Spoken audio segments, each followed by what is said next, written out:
how have you been? Finally, I'm back on this channel after a 6-week break from all content creation. If you follow me on Instagram, then you would know that I was traveling somewhere around New York, New Jersey, and that was the reason why I wasn't posting. And well, I was also burnt out. Anyway, this last month was a very special one for me, and that is because it marked the second year publication anniversary of my debut novel, The Missing City, which I believe all of you must have read by now. If not, what are you even doing with your life? The link is in the bio. And now, in the honor of my debut novel, I've decided to kickstart a new series on this channel, which is going to be all about where I talk about my debut novel journey. Yes, I'm going to be talking all about how I wrote this book, how I edited it, how I published it, how I tried to market it, what mistakes I made along the way, what lessons I learned, and even the underwhelming aspects of my own book. Well, who needs a reviewer when you can do the honors yourself? Right? Right. Alright, so as you can see from the title, this first video in the series is going to be 5 writing mistakes that I made while writing this book. Things that I wish that I would have changed if I could go back in time. Well, I actually have 10 mistakes for you guys. Yeah, I screwed up a lot with my first novel, like every author does. So I actually have 10 mistakes, but I'm going to divide them into 2 separate videos, so I have enough time to talk about them and also not to feel that I actually screwed up with so many mistakes. But don't worry, because I'm going to share everything about the publishing mistakes, the editing mistakes, what I learned with the process, how I would do things differently again when I'm doing my second book, all of that. But for now, let's just directly dive into the first 5 mistakes. But wait, before I talk about any of my mistakes or even start this series, I just want to put out a little small disclaimer that this is going to be a very personal video for me, and actually a very personal series in general, because I'm going to be talking about a lot of mistakes, things that I've never shared with even many of my friends personally, and I'm sharing it online because I want other writers to be helped. I want to help other writers. I don't want you making the same mistake if you are already. That's why I'm sharing it. So please be kind and respectful in the comments down below and try to understand that everyone makes mistakes as a newbie, and even as a professional, people make mistakes. What you can do though is to learn from those mistakes, and that's exactly why I'm sharing this. The first mistake I made is not having an intentional theme. I'm not saying that I didn't know what my book was going to be about, but what I'm saying is that I didn't have a specific niche down, categorized goal. That's the word you should think about. A story, a book is generally supposed to give you a message by the end. Well, not all of them, but at least the good ones, in my opinion, should be giving you a message. It should be portraying something, showcasing something, which I think I did not think much about back then when I was writing the book. It was not as if I didn't want a theme. Of course I knew that if I'm writing a book, I needed a theme, but the way I picked the theme and the way I approached the concept somehow doesn't really fit well when I look back upon it now. For example, I picked friendship and young romance as theme. However, what I did not realize is that friendship as an emotion, young romance could be a subplot. But what did I want to show about these? What was my aim with these? What did I wanted to show about the emotion of friendship? Did I want to focus on the loyalty aspect of friendship? Did I wanted to showcase the gray areas or morality in friendship, or something even crazier, or something even simpler? What was my major goal with picking friendship as a theme? That is something that I was never clear upon. And now when I look back upon the book, which I actually did last month, I went through it and I noticed that towards the end of the book, what is the message that I'm giving through this? Yes, it's a story about 2 friends who go on a fantasy adventure, but what is it exactly that I want to show about their relationship? They go on an adventure, they have a lot of fun, they meet these new people, new characters, etc. You can read all about that on my website down below. But I'm still personally not clear what I exactly wanted to show about their friendship. I just had 2 best friends going on together. And I remember one reviewer personally asking me, he or she did not mention on their review, but they personally asked me that, hey, in your book, we assumed that there is going to be a rift between the main characters, which are the 2 female protagonists, who are the best friends in the book. if you know anything about my book at all, you would know that it's about two best friends, two female best friends.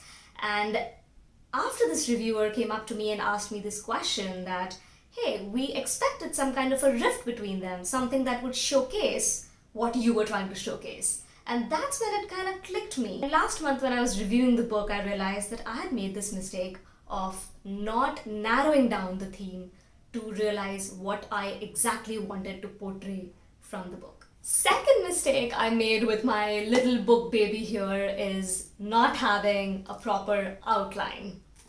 Well, it's not exactly a mistake for the book, because even if I had outlined it completely, I don't think it would have changed the reading experience for anyone. I don't think it would have compromised the quality of the book. I still think it would be as entertaining, as amazing, as kick-ass story that it is right now.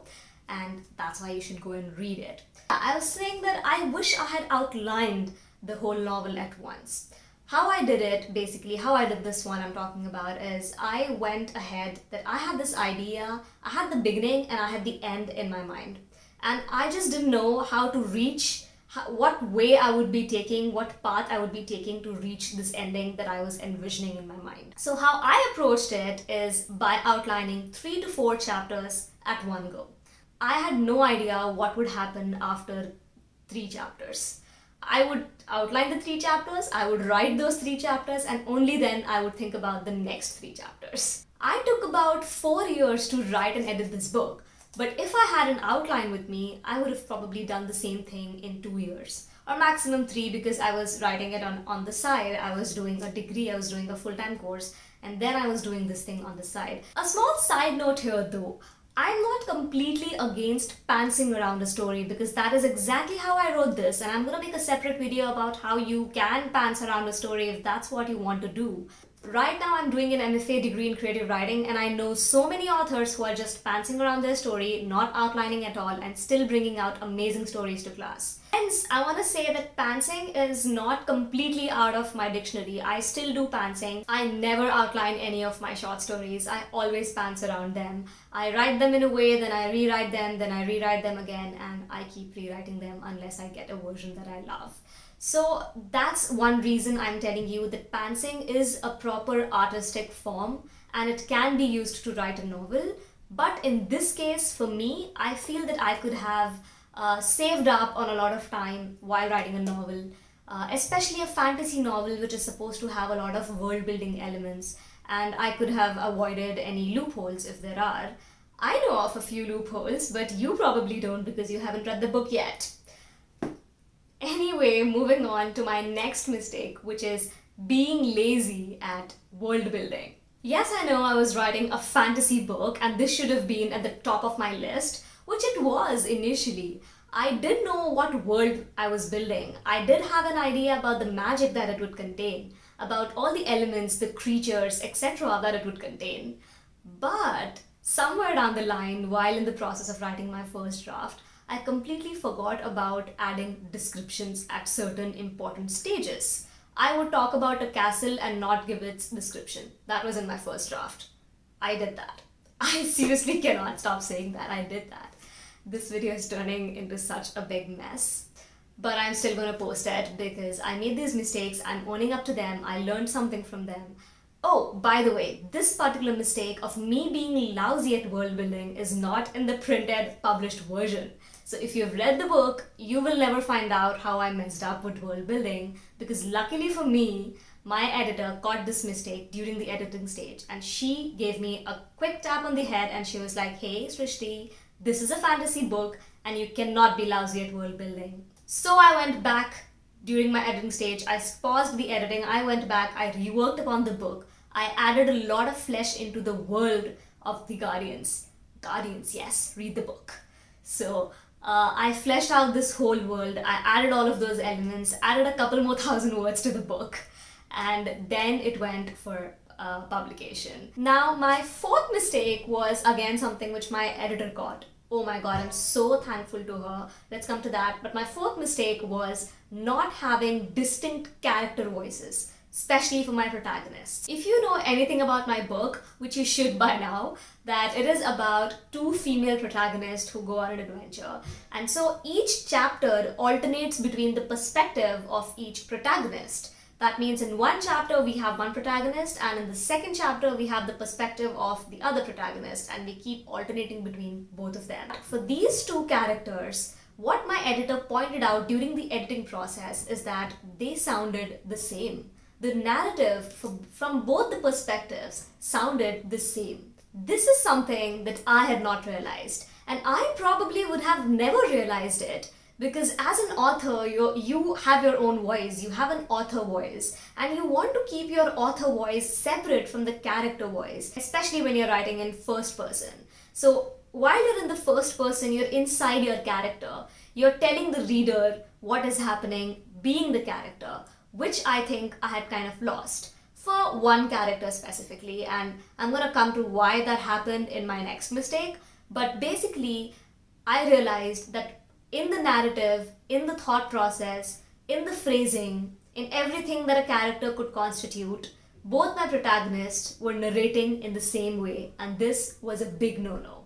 So I took a step back, I reviewed the entire manuscript, I made a lot of changes, a lot of tiny subtle changes, and I think I was able to negate this problem. Not sure if I did it completely well enough, because I still personally feel that I could have maybe done it even more, taken it up a notch. If I rewrite the book right now, I think I can perfectly do it. But back then, I think I did try my level best, because no reviewer, no reader ever mentioned this specific problem. Just for me and my editor. So again, I want to say thank you so much to my editor, Khushboo Aneja. I'm going to mention her down there, and she's a gem of a person. You should know her. And if not for her, I wouldn't have been able to do it the way it is. So I would give a lot of credit for the missing city to Khushboo as well, because she pointed out two of the mistakes which I was able to crop out. If not entirely, then mostly at least. Now, moving on, my fifth mistake and the final one for this video is, wait for it, basing a protagonist on myself. Yes, I did that. And this is the one that I'm most embarrassed to talk about on camera. I almost removed it from the video, but the reason I'm sharing it is because this is the one that you can learn from the most. I tried to base this character on my own personality. With this mistake, you are never able to separate your author self from the character self. The thing that I was talking about in the previous mistake.